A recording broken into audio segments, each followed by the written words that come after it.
So you getting social media love, your IG getting love, getting love from celebrities. What was the first moment that you were like, okay, like I really got something, like really got something here?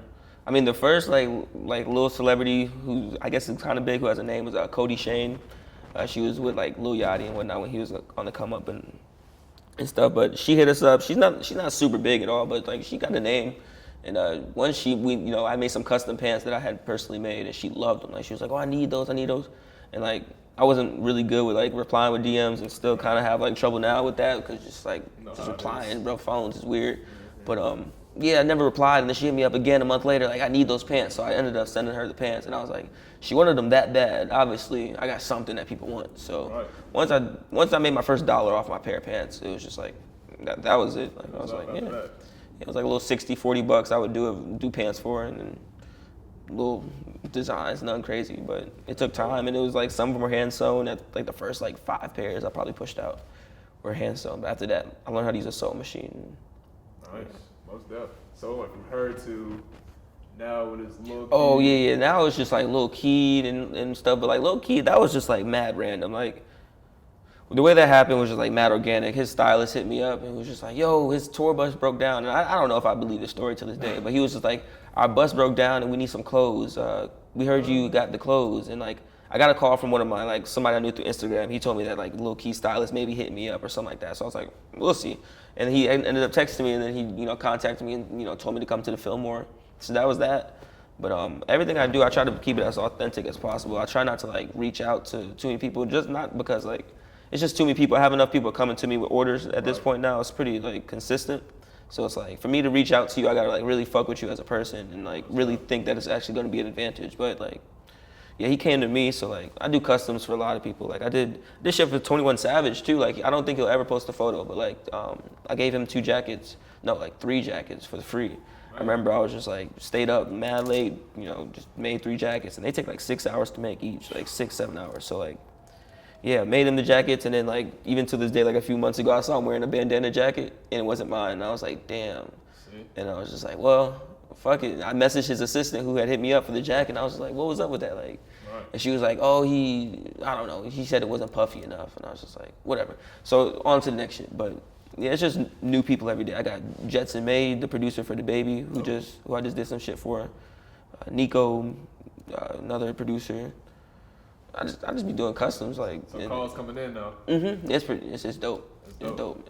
Yeah, I was looking at your site. I saw you had 3 collections. Yeah, I got 3 collections. I didn't really space them out too strategically. I just did them in bandana, spring, and like I forgot what the last one was. But it ain't nothing too crazy. I hate to say I don't put too much thought into like collections. It's just like that's not always a bad thing. I put more thought into the pieces themselves than the collections. So I know you said you were all about building genuine relationships and just doing genuine business with people. So I got to know how did that link up with Zamman happen? Because that's my guy. Oh, Zamman.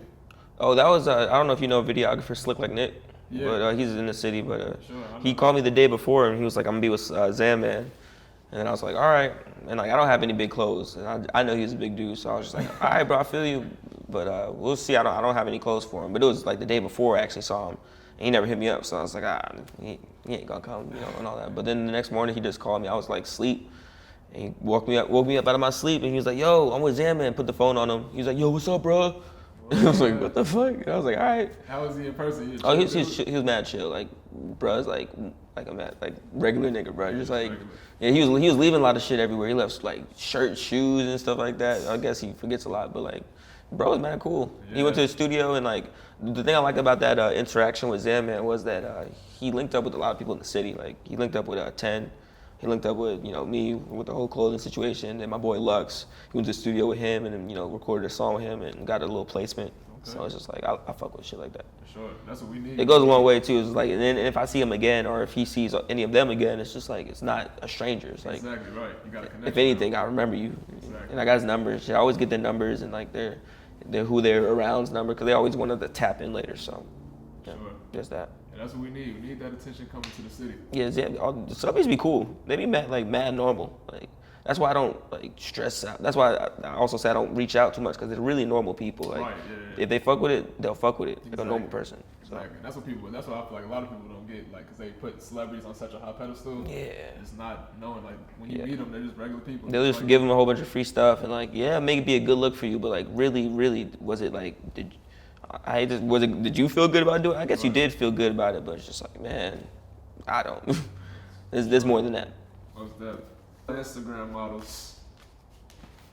Who's your favorite one? Instagram model. Ruby Rose, bro. Ruby Rose? Yeah. She's tough. She's tough. Bro, she still goes to Georgia State. I didn't even know. Yeah, I didn't know she was in school still. I saw that on Instagram. I was like, damn. Cool. She was tight about that post the other day. Somebody posted, you seen that post on Twitter? It was like somebody told me Ruby Rose been ran through and I was tight. All I know, bro, is like a month or two ago, I was supposed to make her a jacket, and it was the day before the person was about to go link up with her, and I regret that. It was like a personal jacket that I had that I did have. It was ready to go, but I wasn't ready to just like give it to Ruby Rose. But like I sold it later, like a week later. But like that would have been a good look. I mean, shit, her wearing it, all her followers, the female following would have went up because like I'm trying to increase that female following. Right. So trying to tap into that. Sure. Is that the one person that you would put into your clothing if you could put anybody in it? Ruby Rose, she's not even somebody I'll just put into it. Nah, like fuck, like. Now, if I could put anybody into my clothes or reach out to anybody, who would I put in my clothes? Like someone big, bro, that'd actually be worth it. Like Drake. I might don't want to usually I like to, but got some works with like 2 Chainz maybe and shit like that. So like if 2 Chainz wear, I think that'd be a good look. Just a female. I feel like a big female artist maybe. Ooh, like Billie Eilish. That'd be a good look. That would be smooth. That'd be a really good look. That's up your alley too. That'd be a good look. And like all this stuff is like somewhat possible. It's just like I just gotta stay in my lane. It's just like Uzi, you know. And then you got that connection now because I know you got the connection with YL. Yeah, that's funny you said that. We got something in the works, and like if that goes well, I already have like kind of manifested in my brain and whatnot. So if it goes well, I can see Uzi liking it and him kind of tapping in and whatnot. But like I'm not. We'll see. But it's all about time. But yeah, definitely working with YL. Glad I made that connection. That was authentic as hell too. Met him like 4 or 5 times prior to him even coming to the show. Like, and him coming to the show, that was so last minute. Ron flexed, and we had to get YL to come out, and it was just like it was all love on both ends. No hate to Ron. That's like brother right there. But like he just couldn't make it the night of the show and whatnot. But YL came. I told him like the night before. I was like, could you please perform? And you know we worked something out, and he came out. So no, that's big because I actually interviewed him after the show. He was talking about you. Yeah, no, he's bro, I fuck with bro. I ate, don't drink the FINEBRITCHES, man, you did? Yeah, I got them motherfuckers like, we at the Super Bowl. Boy, ready. Y'all gotta pipe up though, man. Y'all gotta pipe up. I'm high as hell. You could tell when all these people really fuck with you authentically. They like I said, they talk to you like a normal person. It's just like, he was a cool dude, bro. Because I had just met him that night. Yeah, really cool dude. Yeah, he sat down and did the interview. He's like our age too. Like I think a little bit younger than us, if you didn't know. Really? Yes, bro. He's younger than 21. I think he's like 19 or 20. I could be wrong, but yeah, bro. Yo, he looks old as hell. Yeah. That's crazy. So you talking about Ruby Rose and everything. Is there any plans or anything in the works for like a female collection coming up? Yes. A lot of females been asking me about like bikinis, like lingerie. A few strippers like hit me up on the FINEBRITCHES page, like asking about lingerie, which is pretty dope. But if I could do stuff like that, what I'd want to do with that is just be like really, like I want to do it really correct. I don't want to do it the wrong way. And if I'm gonna do it, if I'm going to do it at all, I want to do it the right way. So I'd rather hold off before I do anything than to do that. So like, I have jewelry coming, like a jewelry collection in the works right now, and like I've held off on that since the fashion show. Like I was gonna release it the day of the fashion show, but I just held off. So we're still working on that, trying to perfect that and whatnot. But yeah, definitely with females. I think once I tap into the females, then demographics and all that stuff expand.